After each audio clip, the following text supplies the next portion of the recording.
Well, hi. Well, there's never enough time in the day for added chores. Taking care of your tack and keeping it clean and oiled will save you time and money in the long run. Well, few of us have the time or the energy for a thorough cleaning after every ride. It's important to make sure we don't let the crud get too out of control.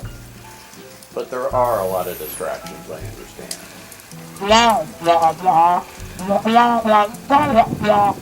Huh? Despite what some may say, daydreaming is not a bad thing. It's a gateway to creativity. Complicated questions and challenges require noodling, pondering, pontificating, writing, juggling, grooming, showering, staring even slack-jawed into the distance. So no, I wasn't daydreaming. I was contemplating one of my favorite places, the Pasayten Wilderness. Huh? You've never heard of the Pasayten? Really? It's a big place, 500,000 acres. Mountains, valleys, rivers, more. You sure you haven't heard of the Pasayten? Huh. Well, we'll have to fix that. Sit back, grab a cup of your favorite vitamin C, because I'm Robert, and this is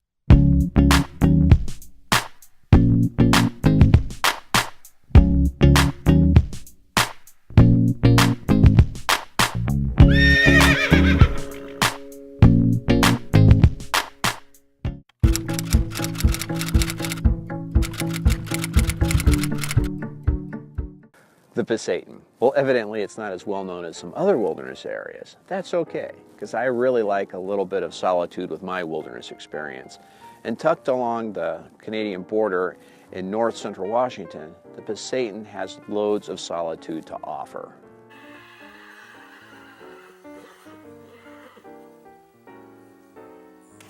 I try to visit the area at least once or twice during the year, either to relax and unwind, or to relax and do trail work. I've never been disappointed. But how to best describe the Pasayten? The word Pasayten is Native American, Salish I think. It means water from round-topped hills. And I think that's both very apt and very descriptive because there's a lot of water there and there's a lot of round-topped hills. It just sounds good to the ear too. Waters from round-topped hills. Water is a big feature here, from lakes filled with cutthroat trout to streams that meander through high country meadows. The Pasayten has over 160 water bodies that dot the landscape. And those round-topped hills? Well, 150 of them rise past 7,500 feet in elevation. This is high country. And it's big. The Pasayten is one of the larger wilderness areas in the lower 48.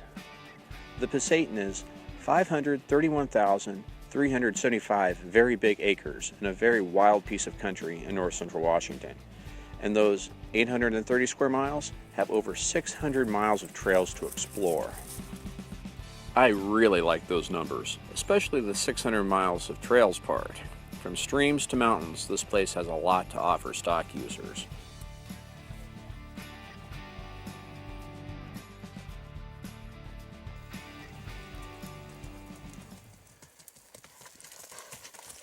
Unfortunately, a lot of those trails are in bad shape. Time and weather take their toll, even on mountains and dirt.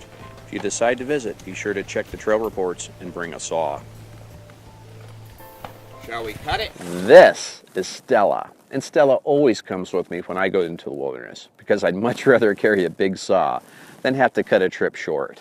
A few years ago, I visited the Pasayten with the Backcountry Horsemen of Washington for a huge trail clearing work party where nearly 50 people, together with 65 horses and mules, reopened over 42 miles of wilderness trails that had been closed for nearly a decade. You might ask, why not bring a little bit faster machine? Well, you can't. You see, the Pasayten is a wilderness with capital W. That means things like chainsaws and other machinery aren't allowed. This is crosscut country. 49 years ago, in 1968, Congress designated this area a wilderness, which is defined as a place with outstanding opportunities for solitude and a primitive and unconfined type of recreation. A wilderness is a rare and wild place where you can retreat from civilization to find peace and solitude. If you've never experienced a true wilderness, the Pasayten is a great place to start.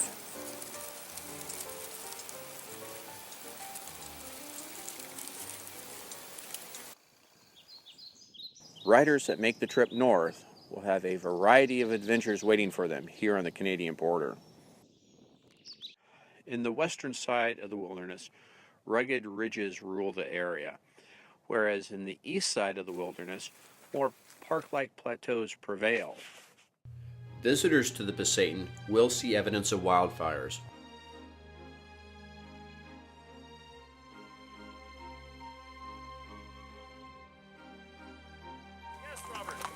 So we're going through a burn right now. So can you tell me more about this burn? This burn was the tripod complex back in, I think it was about 2006 maybe. So how many square miles were in this burn, do you know? One heck of a lot. After a fire, the nutrients in the soil are more readily available for use by plants, which in turn jumpstarts the cycle of recovery with an increase of available food for the resident elk, moose, wolves, and bear that call the area home, as well as a forest that's less vulnerable to fires in the future. Wildfires are really scary, but they're also nature's way of cleaning the forest and bringing about baby trees.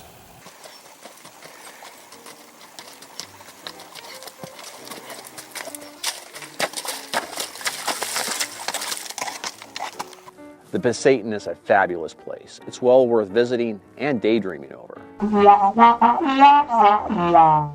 Uh-oh. Well, that means it must be time to get back to our tack cleaning discussion. Okay, I'm on it.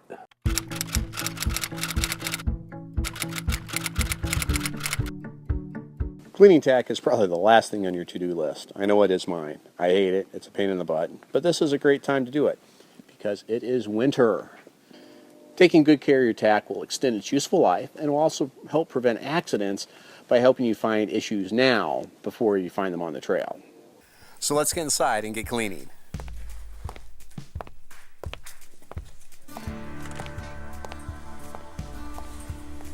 Horse folks have lots of leather that lies around. When cared for properly, leather is durable, strong, and resilient. But if it's allowed to become dirty, dry, and brittle, its life can be drastically shortened. So let's start cleaning and keep that leather healthy.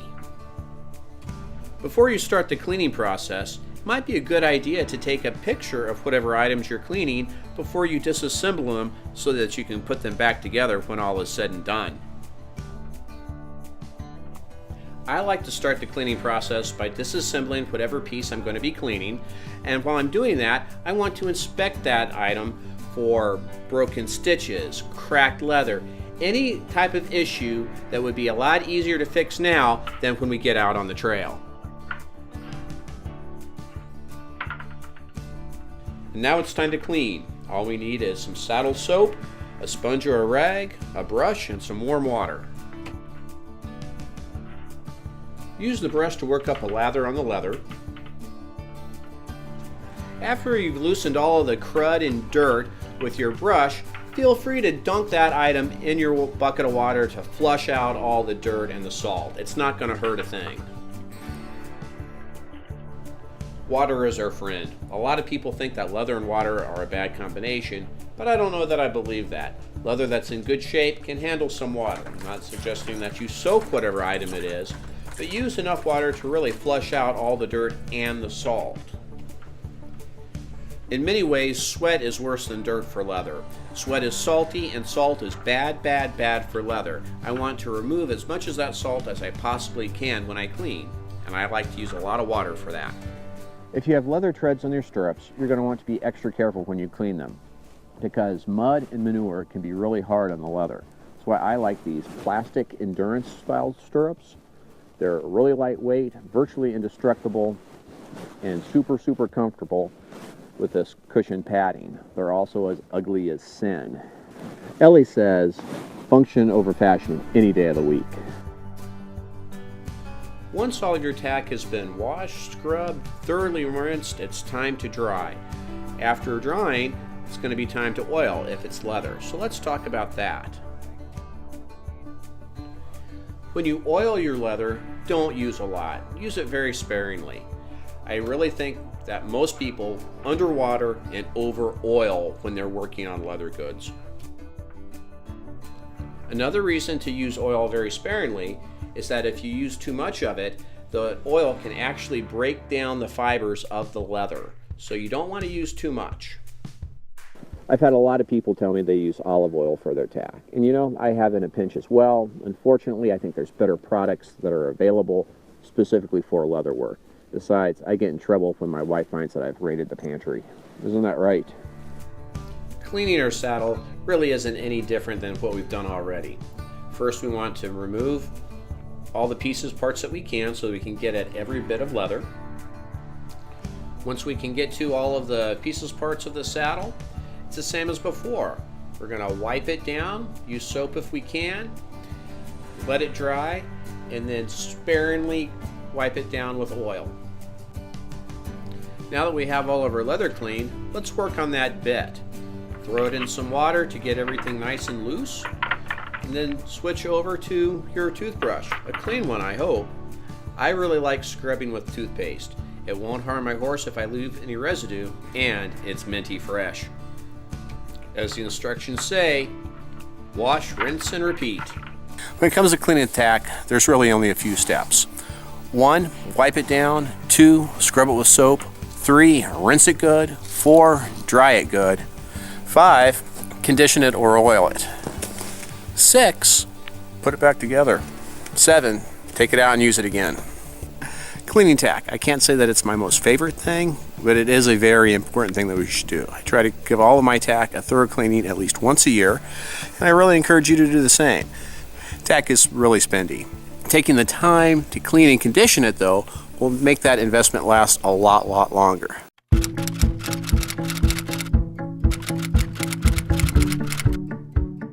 I love this thing. LT here is great, but I'm really talking about the Bridle. The folks at Horse Lovers Outlet sent it to me about a year ago, and it's seen a lot of backcountry camps and backcountry trails in the time. You can't even tell though. It looks just like it came out of the package. Speaking of when it came out of the package, when I pulled it out of the mail, I really thought it was leather until I had a real good look. While it may look and feel like a piece of cow, it's not. It's BioThane. It's a synthetic. It's pretty nifty. When I first heard of BioThane, I was pretty skeptical. I mean, leather's tried and true, but as we just saw, it does take a bit of maintenance. Kind of synthetic really, outperform the traditional stuff that's worked for eons. In the past year, trying this thing out, I found that BioThane is a great leather substitute. There's a few reasons why I really like it and why I think it has some really great applications for horse riders and horse campers. Cleaning BioThane is a breeze. So how do you clean it? Just dunk it, wipe it off. BioThane coated webbing is waterproof, stink-proof, and headache-proof. Unlike leather, BioThane remains flexible and durable in cold weather. And for me, that's a win. Another reason I like BioThane is it can take a beating. BioThane is stronger than leather, yet it's 20% lighter in weight. Stronger, weighs less. That's a win. BioThane is used around the world in a wide variety of functions. Football players use BioThane in their protective pads. High-end snowshoes use BioThane straps instead of leather.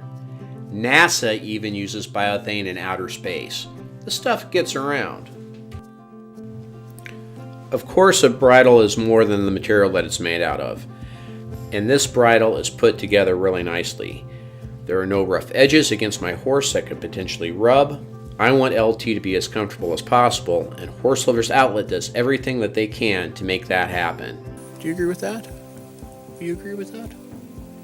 Is the best gear the kind that keeps me safe, secure, and you comfortable? Well, Horse Lovers Outlet is a premier trail riding shop and offers custom-made BioThane tack as well as lots of other endurance and trail riding equipment. And here's Sabrina creating yet another custom BioThane piece of gear. Not only is Sabrina a Horse Lovers Outlet service specialist, she also helps in manufacturing, shipping, as well as social media. She's a trail rider herself, and she knows what works. when I was hanging out with Ellie earlier, I said that I really prefer function over fashion, and that's really, really true. With full service outlet and the BioThane equipment, I can have both, which is even better.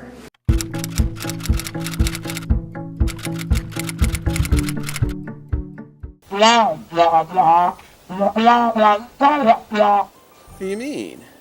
What do I like best, leather or synthetics? I get it.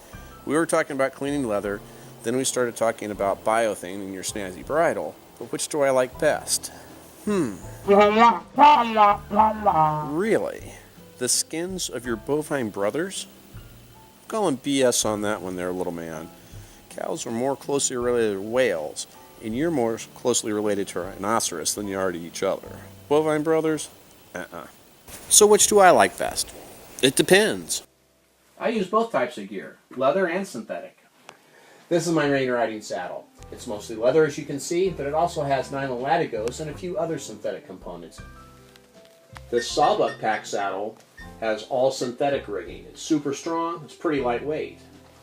This Decker form fitter saddle has traditional leather rigging, it's beautifully crafted, and it will outlast me.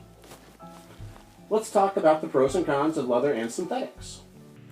Synthetic gear is generally pretty low maintenance.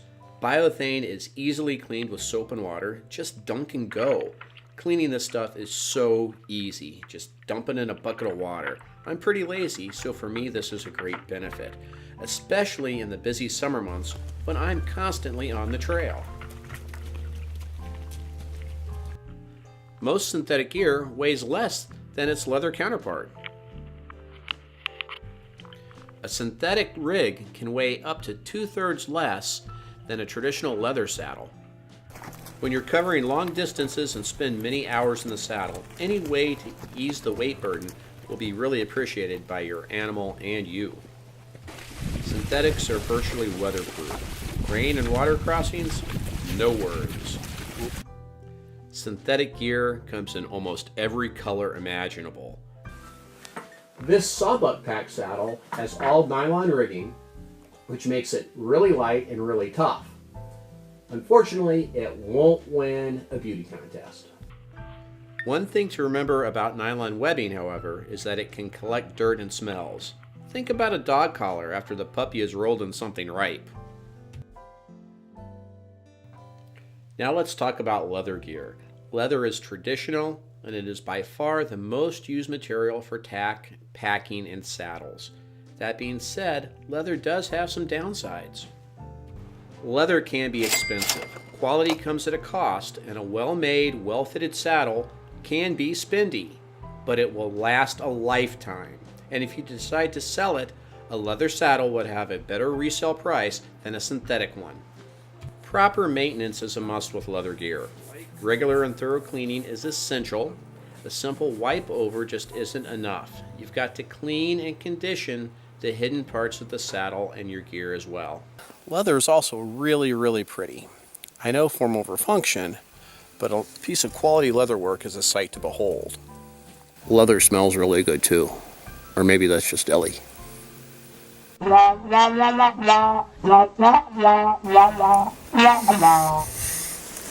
I didn't say that. There are many types of tack available, and they're made with a wide variety of materials. At the end of the day, it comes down to personal preference and what you want to accomplish with the tool. When I had the opportunity to help design this saddle, I wanted something that was both traditional, but also cutting edge in terms of weight and durability. And this is what I came up with. It's mostly leather, but it also has some synthetic elements. Nylon doesn't rot or stretch or get slippery when wet, which makes it very easy to handle. And they're not very bulky under my leg when I have it rigged up. While synthetics may not be as pretty as leather, I opted for function over fashion in the saddle that bears my name. This is the TrailMeister rig. Whether you go for leather or synthetic tack is really a personal decision, but regardless of what you do, get the best that you can. The old maxim that you get what you pay for, it's true. Here's an example of a poorly constructed saddle that uses cheap synthetics. I wish I could say it was inexpensive, but there's a lot of snake oil out there. Just remember that the very best type of gear is the kind that keeps you safe, secure, and comfortable, both on the trail and in camp. Cheap options, whether they come from oil or animal products, are like junk food. It's like the Tack version of a Twinkie. So until next time, I'm Robert, and this is